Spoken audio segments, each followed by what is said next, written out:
Hello दोस्तों, तो आज की नई नई खबरें आ चुकी हैं। तो आप लोग न्यूज़ देखिएगा और चैनल को सब्सक्राइब कीजिएगा और वीडियो को शेयर कीजिएगा। चलो वीडियो शुरू करते हैं। मिडिल ईस्ट की जो खबरें हैं उस पर हम आज बाद में बात करेंगे। पहले हम यूपीआई के बारे में बात करेंगे। हर वीडियो पर कमेंट आ रहा है कि यूपीआई के बारे में बताइए, क्या सरकार इस पर कोई चार्ज लगाने जा रही है। आजकल हर कोई यूपीआई का इस्तेमाल कर रहा है। भारत के अंदर लोगों की जेब में अब वॉलेट नहीं है, वॉलेट की जगह मोबाइल है और मोबाइल से ही सारा लेन देन होता है। चाय पीने से लेकर सब्जी फल खरीदने तक सभी लोग ऑनलाइन पेमेंट यूपीआई के जरिए ही करते हैं और आसान भी काफ़ी है। खुले पैसों की कोई झंझट नहीं है, जितना भी पेमेंट करना है आराम से, अगर बैंक में पैसा है तो यूपीआई के जरिए पेमेंट कर दिया जाता है। और अब ऐसा नहीं है कि देश के अंदर सिर्फ अमीर लोग ही यूपीआई का इस्तेमाल कर रहे हैं, बल्कि हर रिक्शे वाले से लेकर सब्जी वाला, मजदूर, हर कोई अब यूपीआई का इस्तेमाल कर रहा है और ऑनलाइन लेन देन कर रहा है। अब ऐसे में एक खबर यूपीआई को लेकर सोशल मीडिया पर बहुत ज्यादा फैलाई जा रही है कि सरकार अब यूपीआई ट्रांजैक्शन के पैसे लेगी।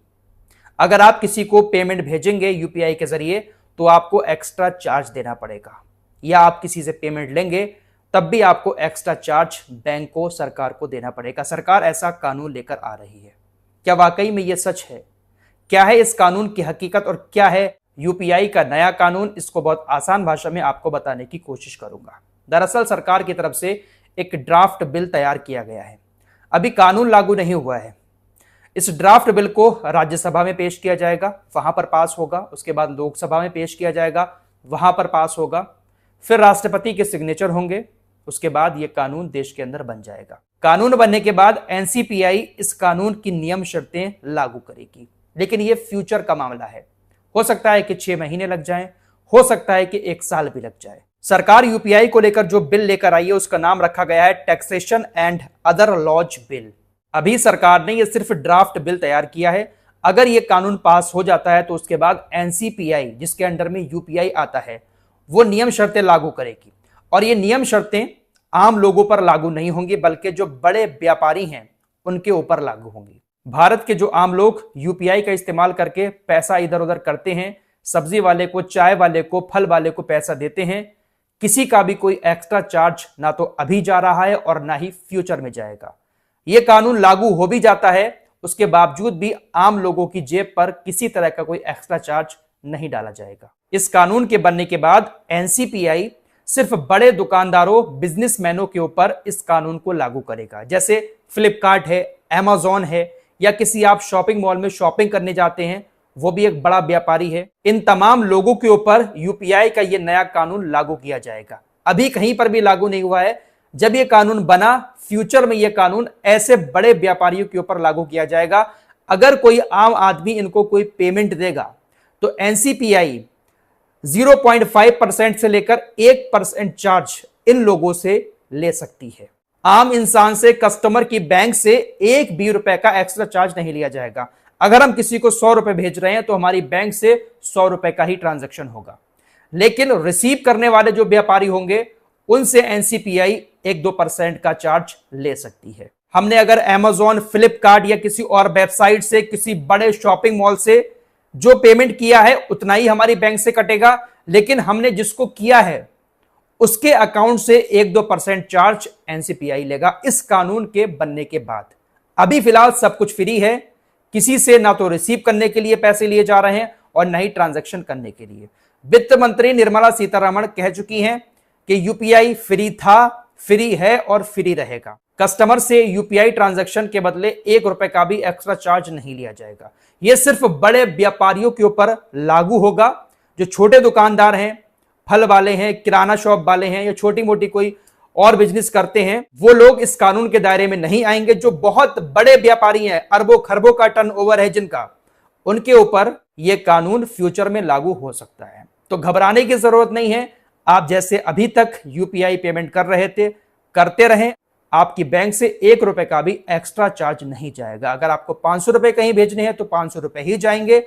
आप चाहे किसी दुकानदार को दें, अपने रिश्तेदारों को भेजें, अपने दोस्तों को भेजें, सब कुछ हम आम लोगों के लिए यूपीआई फ्री है। हर वीडियो पर यूपीआई को लेकर बहुत सारे लोगों के कमेंट आ रहे थे। उम्मीद करता हूं कि अब ये बात यहां से आपको क्लियर हो चुकी होगी। आप पेमेंट करें यूपीआई से, किसी तरह की कोई दिक्कत आपको नहीं होगी। अब मिडिल ईस्ट की तरफ चलते हैं। दोस्तों 2 दिन पहले मैंने आपको अमेरिका के एक खुफिया अड्डे के बारे में बताया था जिसका नाम है डिएगो गार्सिया। आइलैंड पर बना हुआ अमेरिकी सेना का ये एक ऐसा सीक्रेट अड्डा है जहां पर अभी तक एक भी हमला नहीं हो पाया है, लेकिन अचानक से यहां पर कुछ ड्रोन दिखाई दिए जिसके बाद अचानक से हड़कंप मच गया। शक ईरान और चाइना के ऊपर जाने लगा कि अमेरिका के सीक्रेट बेस पर भी ईरान और चाइना के ड्रोन पहुंच चुके हैं। इसी डिएगो गार्सिया बेस को अमेरिका की सेना ने अब अपना नया ठिकाना बनाना शुरू कर दिया है। अमेरिकी सेना ने मिडिल ईस्ट में ऑपरेशन करने के लिए अब इस बेस का इस्तेमाल लॉजिस्टिक्स हब के तौर पर करना शुरू कर दिया है। मीडिया रिपोर्ट्स के मुताबिक मिडिल ईस्ट में अमेरिका की बेस पर जितने भी लॉजिस्टिक्स हब बने हुए थे, जो भी ऐसे ठिकाने थे जहां पर अमेरिका की सेना अपना सामान रखती थी, सब के सब ठिकाने ईरान की मिसाइलों ने तबाह कर दिए हैं। मिडिल ईस्ट में अमेरिका की सेना के पास अब कोई भी ऐसा ठिकाना नहीं बचा है जहां पर अमेरिकी सैनिक अपनी जरूरतों का सामान स्टोर कर सके। ईरान की मिसाइलों ने मिडिल ईस्ट में अमेरिकी सेना के बड़े बड़े गोदाम तबाह कर दिए हैं, जिसकी वजह से अमेरिकी सेना ने डिएगो गार्सिया में अपना नया ठिकाना बना लिया है। अब वहां से मिडिल ईस्ट तक सामान लाने में बहुत देरी होती है, जिसकी वजह से अमेरिका की सेना को ऑपरेशन करने में बहुत ज्यादा दिक्कतों का सामना करना पड़ रहा है। अमेरिकी सेना को बहुत बड़ा नुकसान हो चुका है मिडिल ईस्ट के अंदर, लेकिन खुलकर ये लोग उसकी जानकारी नहीं दे रहे हैं। इसीलिए तो अमेरिका पीछे हटा है, वरना अमेरिका पीछे कहां हट जाता। इजराइल के साथ मिलकर अमेरिका लगातार ईरान पर हमले करता रहता, लेकिन ईरान ने सब कुछ तबाह कर दिया है। अमेरिका के बेस पर अब उस तरह की सुविधाएं मौजूद ही नहीं है जिसका इस्तेमाल करके अमेरिका ईरान के ऊपर हमले कर सके। ट्रंप को मिडिल ईस्ट में ईरान के सामने एक बुरी हार का सामना करना पड़ा है, लेकिन बड़ी बातें अभी भी खत्म नहीं हो रही हैं। डोनाल्ड ट्रंप ने कहा कि स्टेट ऑफ हॉर्मुज को अमेरिका अपना इलाका घोषित कर सकता है। ट्रंप ने बड़ी बड़ी बातें फेंकते हुए कहा कि स्टेट ऑफ हॉर्मुज अमेरिका की सेना के कब्जे में है और बहुत जल्द अमेरिका उसको अपना इलाका घोषित करने वाला है। इसका पलटवार करते हुए ईरान ने जवाब दिया। ईरान ने कहा कि स्टेट ऑफ हॉर्मुज ईरान का था, ईरान का है और ईरान का ही रहेगा। स्टेट ऑफ हॉर्मुज कब खुलेगा ये ईरान तय करेगा, स्टेट ऑफ हॉर्मुज कब बंद होगा ये भी ईरान तय करेगा। ईरान का ही कंट्रोल स्टेट ऑफ हॉर्मुज पर हमेशा बना रहेगा। ट्रंप के इस बयान के बाद, पलटकर ईरान के जवाब देने के बाद, ईरान ने एक बार फिर से एक बल्क कैरियर पर हमला कर दिया। अमेरिका और ओमान के द्वारा बनाए गए रास्ते से एक बल्क कैरियर जहाज गुजरने की कोशिश कर रहा था। ईरान ने चेतावनी दी, जहाज नहीं रुका, जिसके बाद ईरान की सेना ने जहाज पर हमला कर दिया। अभी तक नुकसान की खबर सामने नहीं आई है, कितने लोग मारे गए हैं ये भी जानकारी सामने नहीं आई है, लेकिन अमेरिका की बड़ी बड़ी बातों के बाद ईरान दिखा रहा है लगातार कि अभी भी स्टेट ऑफ हॉर्मुज हमारे ही कब्जे में है।